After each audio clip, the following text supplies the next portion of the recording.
ఈ మధ్య కాలంలో ఏమైపోతుందంటే భర్త లేనప్పుడు భర్త మీద భార్యకి కంప్లైంట్లు ఇస్తుంటారు ఆర్ నెగిటివ్ చెప్తుంటారు, లేదా భార్య లేనప్పుడు భర్తకి భార్య గురించి ఈ మధ్యలో వచ్చే వాళ్ళందరూ నీ భార్య ఇట్లా, నీ భార్య ఇది చేసింది, నీ భార్య మంచిది కాదు, పలానా పలానా వగేరా వగేరా ఇవన్నీ చెప్తుంటారు.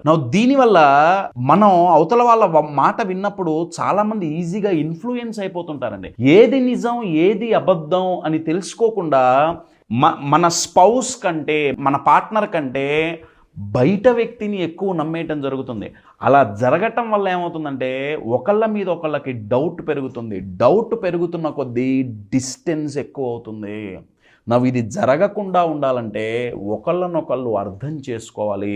ఒకళ్ళని ఒకళ్ళు అర్థం చేసుకోవాలి అంటే ఫస్ట్ తెలియాల్సింది ఏంటయ్యా అంటే, ఒకళ్ళు ఎక్కువ ఒకళ్ళు తక్కువగా కనపడతాను రిలేషన్షిప్లో, కానీ ఇద్దరూ సమానమే.